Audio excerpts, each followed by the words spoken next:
నమస్తే, నేను మీ Kishore. Welcome to సత్యాగ్రహి.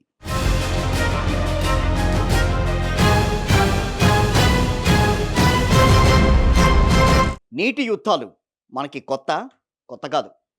గతంలో కొన్ని రాజ్యాల మధ్య జరిగాయి. ఇప్పుడు రాష్ట్రాల మధ్య జరుగుతున్నాయి. ఇవి ఎప్పటికీ ఒక కొలిక్ అనేది రావు. ఏ పార్టీ అధికారంలో ఉంటే ఆ పార్టీ మరో పార్టీపై విరుచుకుపడేందుకు నీళ్లు అనే ఆయుధాన్ని ఎంచుకుంటూ ఉంటుంది. ఎందుకు అంటే నీళ్ల గురించి ఎంతైనా ఇక్కడ రాజకీయం చేయొచ్చు కాబట్టే. ప్రాజెక్టులు కట్టినా రాజకీయం చేయొచ్చు, ప్రాజెక్టులు కట్టకపోయినా రాజకీయం చేయవచ్చు. నీటి విషయంలో పక్క రాష్ట్రాలతో ఫ్రెండ్లీగా ఉన్నా కూడా రాజకీయం చేయవచ్చు. పక్క రాష్ట్రంపై కాలు దువ్వినా రాజకీయం చేయవచ్చు. ఎందుకనంటే ఇందులో అంత అద్భుతమైన ఫెసిలిటీ ఉంది కాబట్టే. ఇప్పుడు ఇదంతా ఎందుకు చెప్పుకుంటున్నాం అనంటే మీకు తెలుసు కదా, కాంగ్రెస్ బీఆర్ఎస్ మధ్య మళ్ళీ వాటర్ వార్ స్టార్ట్ అయింది.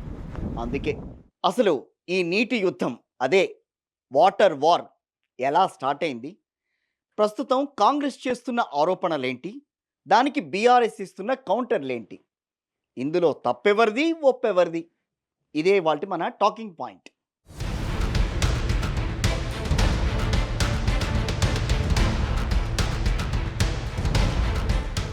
కాంగ్రెస్ బీఆర్ఎస్ మధ్య నీటి మంటలు మళ్ళీ రాజుకున్నాయి. ఫస్ట్ ఏమో కాళేశ్వరంతో ఈ నీటి రగడ అనేది స్టార్ట్ అయింది. ఇక అందులో నుంచి వీలైనంత బురదను రెండు పార్టీలు ఎత్తిపోసుకున్నాయి. ఇప్పటికీ మనం చెప్పుకోవాలంటే ఎత్తిపోసుకుంటూనే ఉన్నాయని అనుకోండి. ఈ గొడవ అక్కడి నుంచి బనకచెర్ల, మొన్నటి వరకు మీకు తెలుసు కదా, బనకచెర్ల వైపు వెళ్ళింది. కాకపోతే ఇందులో నిప్పు పెట్టింది ఆంధ్రప్రదేశ్లోని టీడీపీ పార్టీ అయితే, ఆ నిప్పులో పెట్రోల్ పోసి గొడవను ఉవ్వెత్తున ఎగసేలా చేసింది మాత్రం కాంగ్రెస్ బీఆర్ఎస్ఏ. ముందే చెప్పుకున్నాం కదా, నీటి గొడవలను ఎలా వీలైతే అలా టర్న్ చేసుకోవచ్చు అని. దానికి తగ్గట్టే రెండు పార్టీలు తలో వర్షన్ను నెత్తినికెత్తుకుని వీలైనంతగా రచ్చ స్టార్ట్ చేసాయి. సరే, అది కూడా ఏదో కొంత సమసిపోయిందని అనుకుందాం. ఇప్పుడు గొడవను పాలమూరు వైపు మళ్లించింది అధికార కాంగ్రెస్ పార్టీ. మీరు అంటూ ఉంటే మేము వింటూ ఉంటామా, మా తడాకా ఏంటో మేం చూపిస్తాం, మా వాదనలు మేం వినిపిస్తామని రంగంలోకి దిగింది ఇటు బీఆర్ఎస్.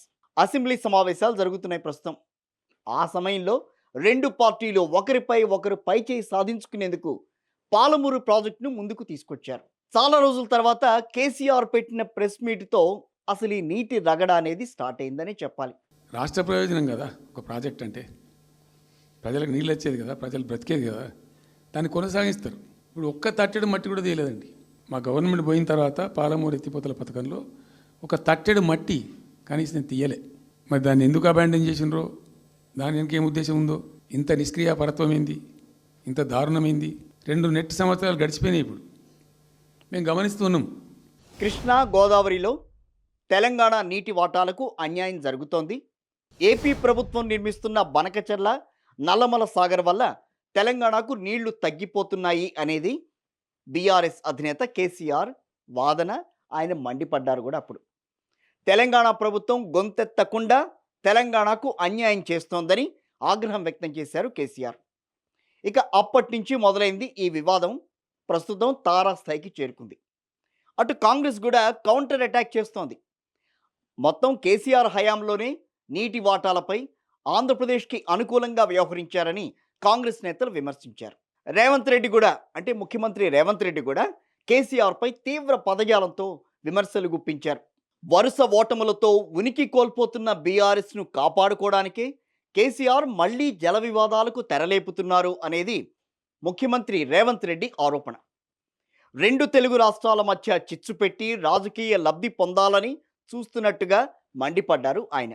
అసలు తెలంగాణ ఉద్యమమే నీళ్ల కోసం జరిగిందని, కానీ కేసీఆర్ 10 ఏళ్ల పాలనలో రాష్ట్రానికి తీవ్ర అన్యాయం చేశారని ఫైర్ అయ్యారు రేవంత్ రెడ్డి. కృష్ణా జలాల్లో మనకు దక్కాల్సిన వాటాను తాకట్టు పెట్టిందే కేసీఆర్ అని, దమ్ముంటే అసెంబ్లీలో దానిపై చర్చకు రావాలని కేసీఆర్కు ఒక రకంగా సవాల్ కూడా విసిరారు ముఖ్యమంత్రి రేవంత్ రెడ్డి. రాష్ట్ర విభజన తర్వాత నీటి పంపకాల్లో కేసీఆర్ చేసిన తప్పులే ఇప్పుడు రాష్ట్రానికి శాపంగా మారాయని కూడా సీఎం రేవంత్ రెడ్డి విమర్శించారు. కృష్ణా జలాల్లో ఆంధ్రాకు 512 టీఎంసీలు, తెలంగాణకు కేవలం 299 టీఎంసీలు కేటాయించే ఒప్పందానికి కేసీఆర్ అప్పట్లో అంగీకరించారని ఆరోపించారు. నిజానికి తెలంగాణకు 71% జలాలు దక్కాల్సి ఉండగా జస్ట్ 34%కే తలొగ్గారని, బ్రజేష్ కుమార్ ట్రైబ్యునల్ తీర్పు కూడా రాకుండా అడ్డుపడి 10 ఏళ్ల పాటు పొరుగు రాష్ట్రమైన ఆంధ్రప్రదేశ్కు మేలు చేశారని విమర్శించారు రేవంత్ రెడ్డి. ముందే చెప్పుకున్నాం కదా, మీరంటే మీరు, మేం వింటూ ఉంటామా, మేము నిజాలు బయట పెడతాం అని కాంగ్రెస్కు వెరీ స్ట్రాంగ్ కౌంటర్ ఇచ్చింది బీఆర్ఎస్.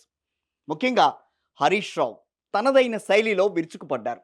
సీఎం రేవంత్ రెడ్డి టీఎంసీల కొద్దీ అబద్ధాలు, క్యూసెక్కుల కొద్దీ అజ్ఞానాన్ని ప్రదర్శిస్తున్నారని ఎద్దేవా చేస్తూనే హరీష్ రావు ఘాటైన విమర్శలు చేశారు. సీఎం రేవంత్ రెడ్డే అబద్ధాలకు బ్రాండ్ అంబాసిడర్ అని మండిపడ్డారు. బచావత్, బ్రజేష్ ట్రిబ్యునల్ల మధ్య తేడా కూడా తెలియని వ్యక్తి మనకు సీఎంగా ఉండడం దురదృష్టకరమని కాంగ్రెస్ను వీలైనంతగా కార్నర్ చేశారు హరీష్ రావు. కృష్ణా జలాల్లో కేసీఆర్ 299 టీఎంసీలకు ఒప్పుకున్నారని సీఎం రేవంత్ రెడ్డి చెప్పడమే అతిపెద్ద అబద్ధమన్నారు హరీష్ రావు. ఒకవేళ కేసీఆర్ 299 టీఎంసీలకు ఒప్పుకుంటే రాష్ట్రం ఏర్పడిన 42 రోజుల్లోనే 811 టీఎంసీలను పునఃపంపిణీ చేయాలని కేంద్రానికి ఎందుకు లేఖ రాశారని ప్రశ్నించారు. ఆనాడు మొత్తం నీటిలో 69% వాటా తెలంగాణకు దక్కాలని కేసీఆర్ డిమాండ్ చేసిన విషయం కూడా తెలియదా మీకు అనంటూ నిలదీశారు హరీష్ రావు. అంతేనా, కేంద్రం స్పందించకపోతే సుప్రీంకోర్టుకు వెళ్లారని, బ్రజేష్ ట్రిబ్యునల్ తుది తీర్పు వచ్చే వరకు 50:50 నిష్పత్తిలో నీటి పంపిణీ జరపాలని 28 లేఖలు రాసి అపెక్స్ కౌన్సిల్ సమావేశాల్లో కేంద్రాన్ని నిలదీసిన ఘనత కూడా కేసీఆర్దేనని గుర్తు చేశారు హరీష్ రావు. అక్కడితో ఆగారాయన, ఆగలేదు. పోలవరం, నల్లమల సాగర్ వీటి విషయంలో కూడా తాను అడిగిన ప్రశ్నలకు సూటిగా సమాధానం చెప్పకుండా సీఎం రేవంత్ రెడ్డి ఎందుకు డొంక తిరుగుడు మాటలు మాట్లాడుతున్నారని ప్రశ్నించారు. గోదావరి బేసిన్పై సుప్రీంకోర్టులో పోరాడతామని చెబుతూనే ఢిల్లీలో రహస్యంగా కమిటీ ఎందుకు వేశారని నిలదీశారు హరీష్ రావు. మరి ఆ విషయాన్ని ప్రజల నుంచి ఎందుకు దాచిపెట్టారు? కమిటీ వేయడం అంటేనే ఆంధ్రప్రదేశ్ జలదోపిడీకి తలుపులు బార్లా తెరవడం కాదా అని ప్రశ్నలతో విరుచుకుపడ్డారు హరీష్ రావు. అక్కడితో ఆగితే హరీష్ రావు ఎందుకు అవుతారైనా? అందుకే ఆ తర్వాత కూడా ప్రాజెక్టులపై రేవంత్ రెడ్డికి అవగాహన లేదంటూ పలు ప్రశ్నలు సంధించారు. అన్ని నదుల నీళ్లు జోరాలకే వస్తాయి, కొత్తగా శ్రీశైలంకి వచ్చేదేముంది అని రేవంత్ రెడ్డి మాట్లాడడం కూడా ఆయన అజ్ఞానానికి పరాకాష్ట అని ఎద్దేవా చేశారు. అసలు తుంగభద్ర అనే నది ఒకటి ఉంటుందని తెలుసా? అక్కడి నుంచి ప్రతి ఏడాది దగ్గరగా 600 టీఎంసీల వరకు నీళ్లు శ్రీశైలం ప్రాజెక్టుకు వస్తాయనే అవగాహన ఉందా అని గట్టిగానే కౌంటర్ ఇచ్చారు ఆయన. ఇదంతా కాదు, మేం పాలమూరు ప్రాజెక్టు కోసం 90 టీఎంసీలకు డిపిఆర్ పంపించి 7 అనుమతులు తెచ్చాం.